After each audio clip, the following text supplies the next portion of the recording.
MMAjunkie Radio co-host and MMAjunkie contributor Dan Tom provides an in-depth breakdown of UFC Fight Night 128's top bouts. Today, we look at the 4 fights that open the main card. UFC Fight Night 128 takes place Saturday at Boardwalk Hall in Atlantic City, New Jersey, and the card airs on FS1 following early prelims on UFC Fight Pass. Also see, ********, Justin Willis, 6'1" MMA, 2-0 UFC, stable info, height, 6 feet 3 inches, age, 30, weight, 265 pounds. Reach, 78 inches, last fight, co-win over Alan Crowder, Dec. 2, 2017, Camp, American Kickboxing Academy, California, Stance, Striking Style, Southpaw, Kickboxing Risk Management, FIR Supplemental info, former all-conference football player, 4 co-victories, 3 first-round finishes, co-power, solid pace and pressure, deceptive speed and athleticism, dangerous left-hand, coming forward or off the counter, strong inside of the clinch, natural wrestling ability, good level changing takedown, shows serviceable grappling, positional awareness and rides. Chase Sherman, 11-4 MMA, 2-3 UFC, stable info, height, 6 feet 4 inches, age, 28, weight, 250 pounds.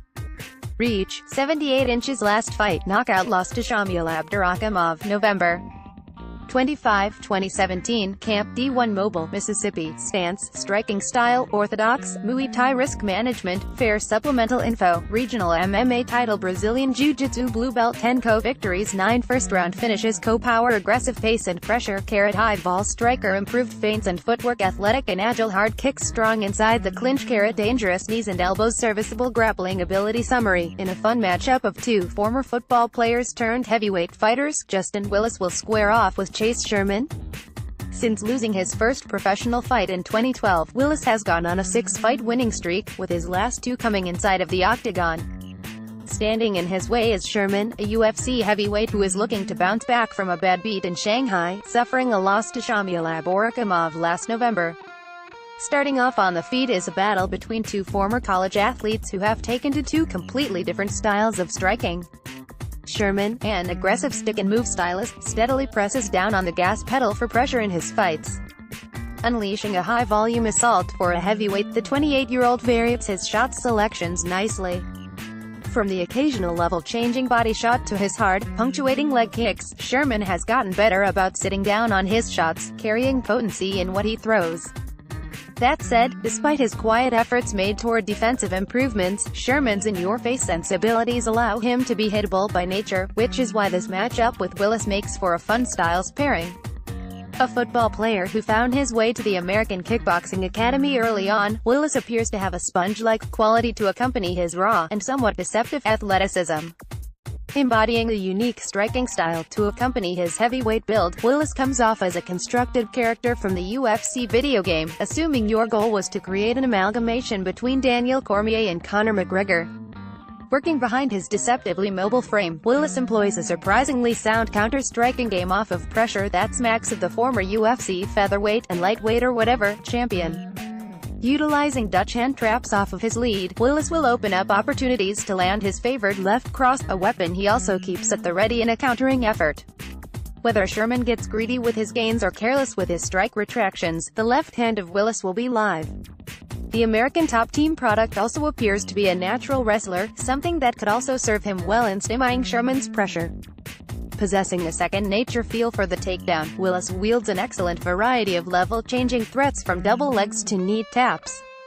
Should Willis ground Sherman, then we'll probably see where the Mississippi native's ground game currently resides. Although there is not much of a sample size of Sherman on the mat, he appears to a solid awareness from all positions, even showing competent underhook get-ups and scrambles from his guard early on in his career.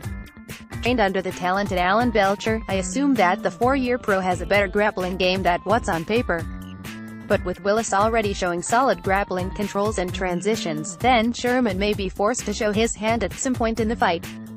The odds makers in public seem to be taking their side on things, listing Willis -335 and Sherman 275 as of this writing. Seeing 3-to-1 odds in a heavyweight fight, even when it's more known commodities, often feels like a roundabout way of asking the MMA gods for an upset to occur. Still, I have to agree with who is favored to win. Sherman, for all his fun characteristics, can't seem to steer himself away from an accident nor take his foot off the pedal.